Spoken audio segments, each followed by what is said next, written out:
O que são os gafanhotos de Apocalipse 9? Comentário de Mário Persona. Quando a gente pega figuras assim, pesquisa na internet por ilustrações sobre a Bíblia, mas na Idade Média, o que nós encontramos é que os artistas da época, eles retratavam aquilo que efetivamente estava escrito, principalmente no livro de Apocalipse, da maneira como está escrito no livro. Então, quando fala de um gafanhoto, eles retratavam lá no quadro um gafanhoto com uma cara horrenda, com o escorpião é um escorpião, o poço é um poço, e assim ia. Fazia todas as ilustrações seguindo o que está escrito. Isso, obviamente, é um erro, porque tudo aqui é linguagem figurada. E como hoje nós usamos na nossa conversa, linguagem figurada. Se eu falar, eu fiquei um século esperando me atenderem naquela loja, você não vai achar que eu seja tão velho assim. Você vai saber que aquilo é uma figura de linguagem para dizer que eu fiquei muito tempo lá. E muitas outras figuras são usadas na nossa conversa diária. E aqui o Apocalipse, ele é um livro de figuras. E todo ele é um livro de figuras, de símbolos.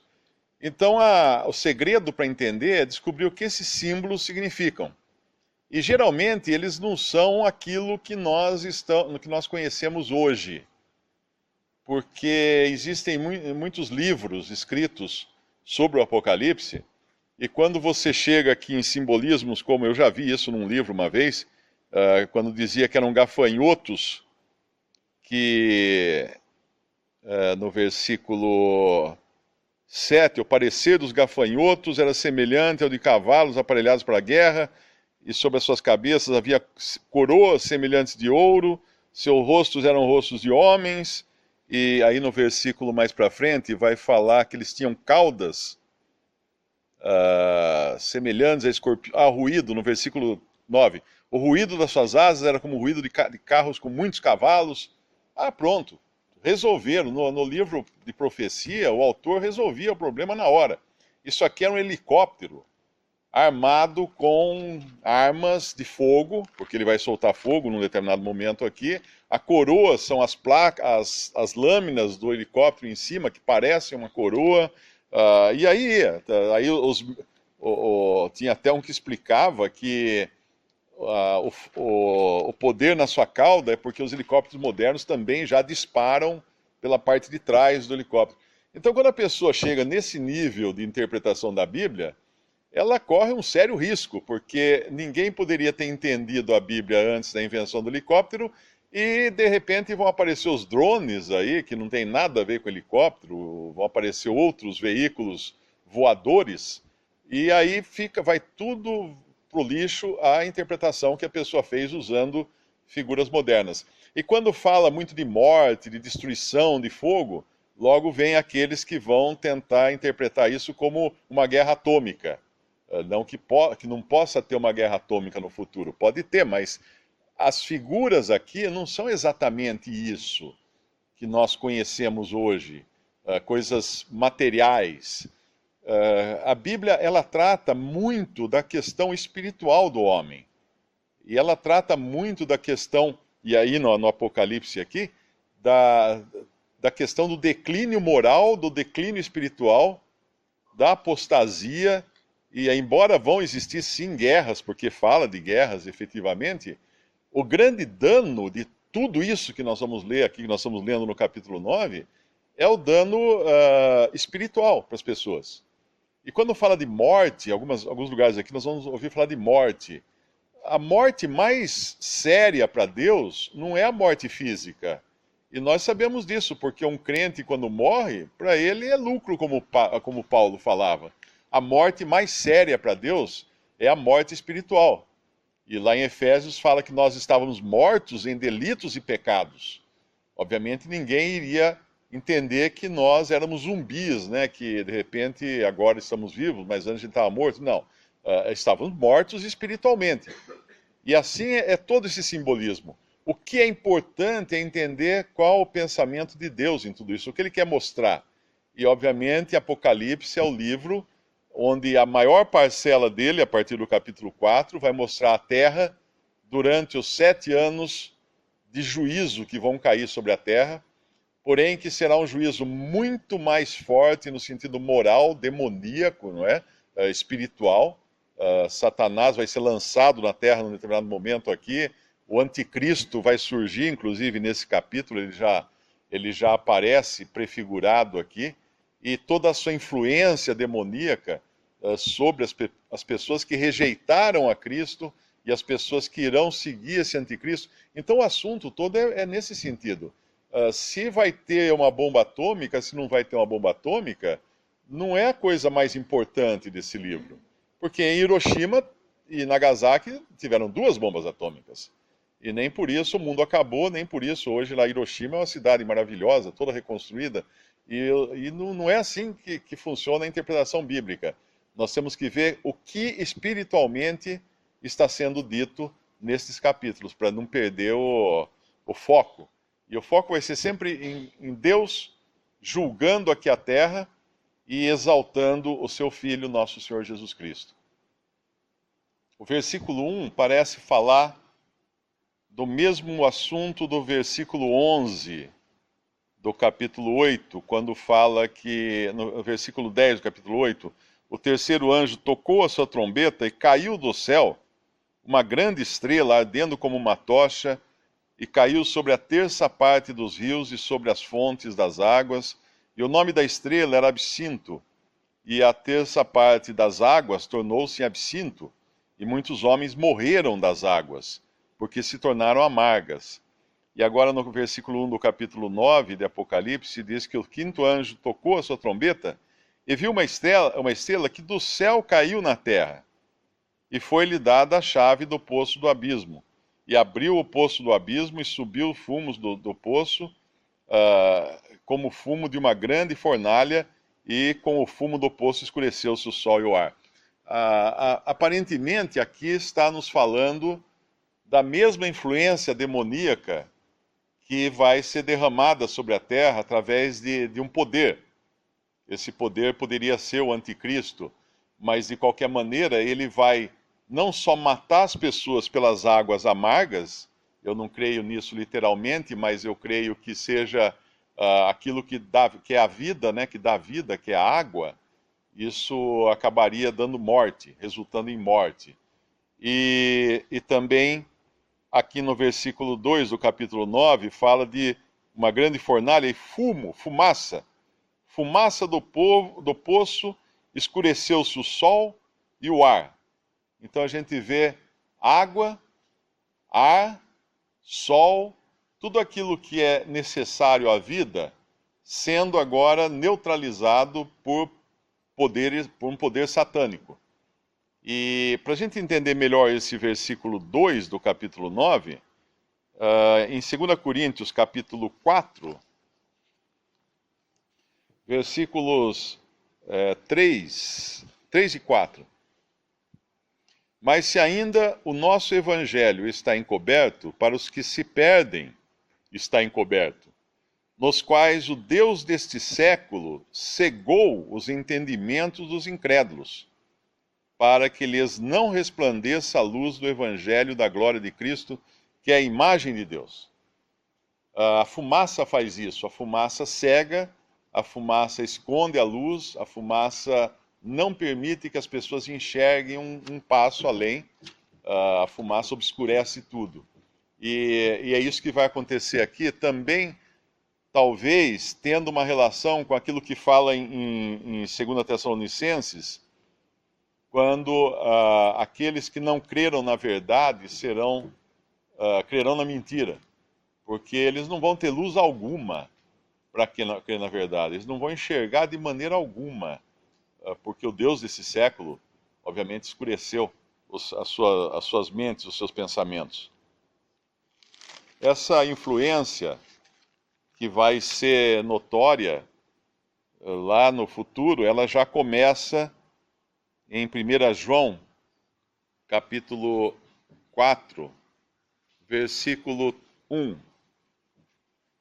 Amados, não creiais a todo espírito, mas provai se os espíritos são de Deus, porque já muitos falsos profetas se têm levantado no mundo. Nisto conhecereis o Espírito de Deus. Todo espírito que confessa que Jesus Cristo veio em carne é de Deus.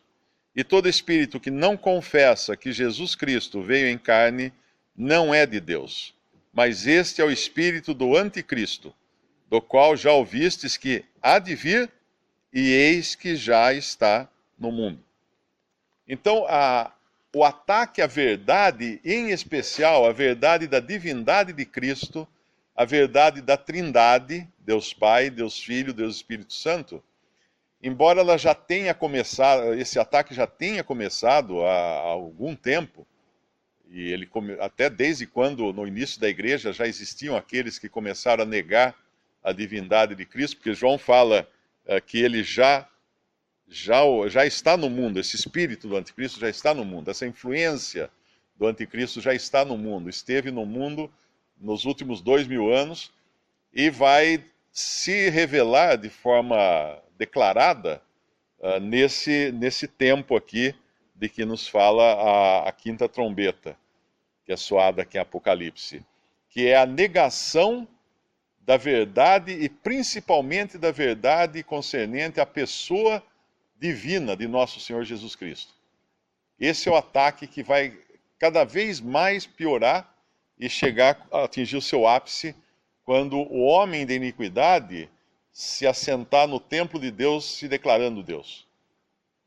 O escorpião tem essa característica, né? O escorpião ele não mata, na maioria das vezes ele pica uma pessoa e ele não mata a pessoa, mas ele faz a pessoa sofrer muito.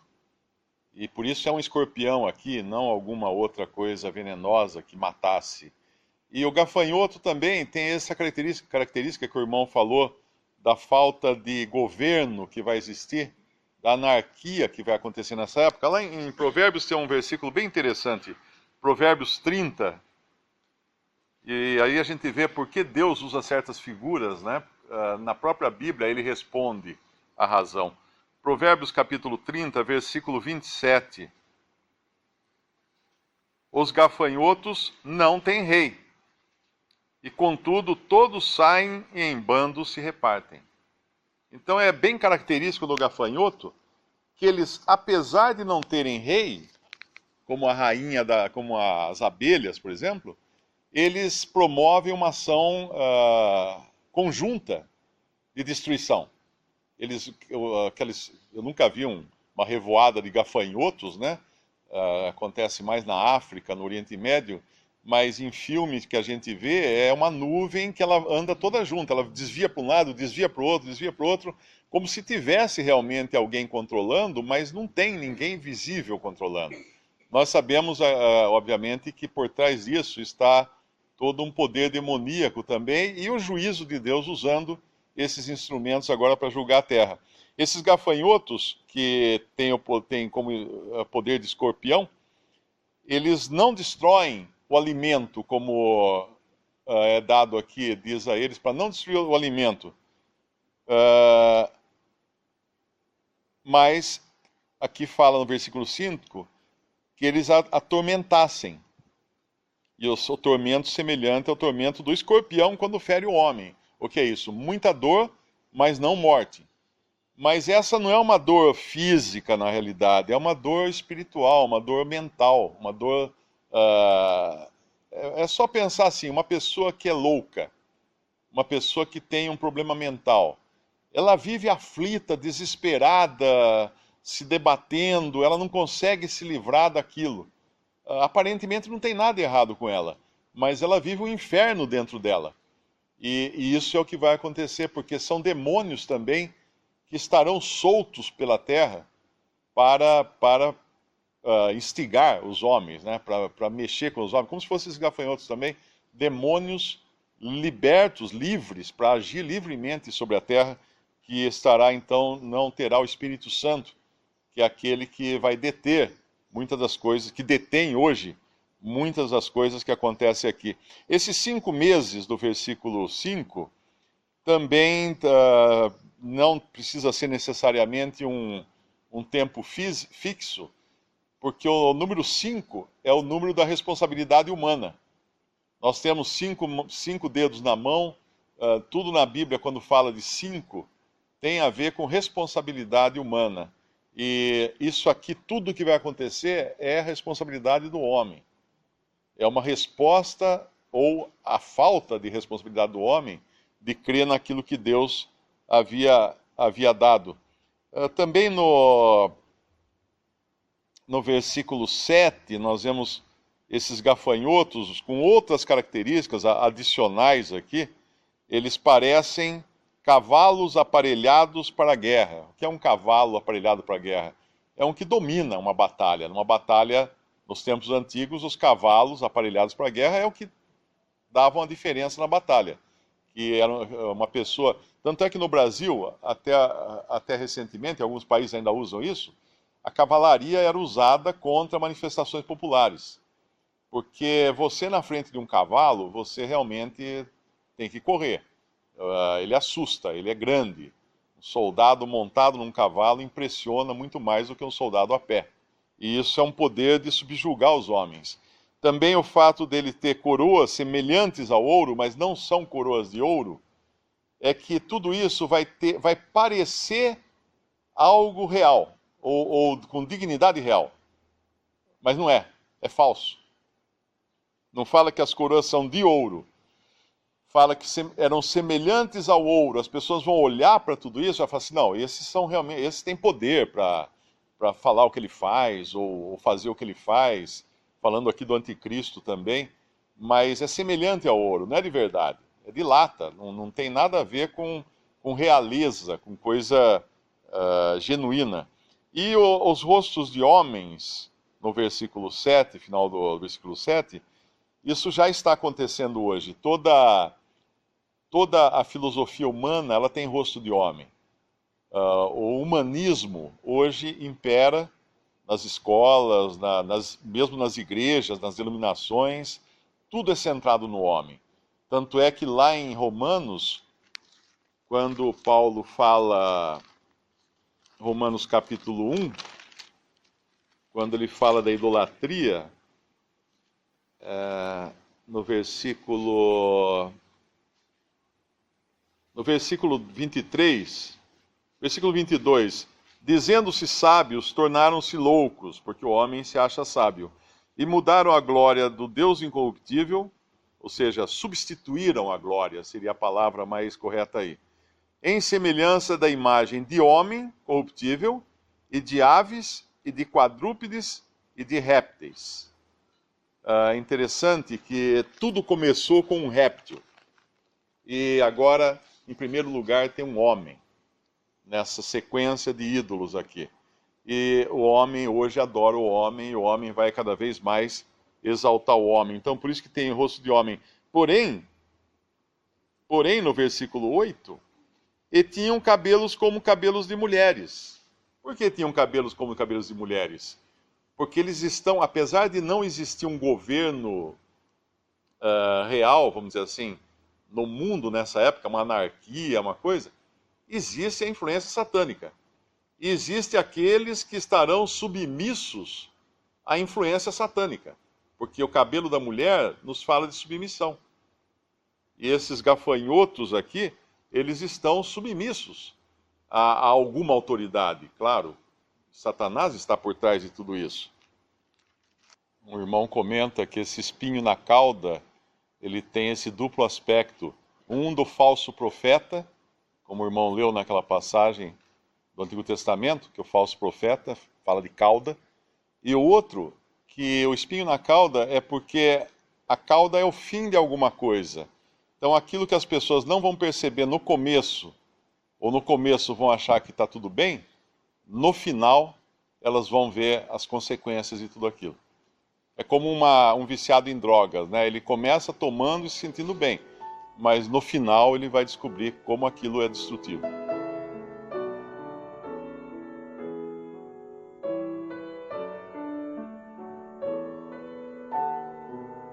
Visite Respondi.com.br. Visite também 3minutos.net.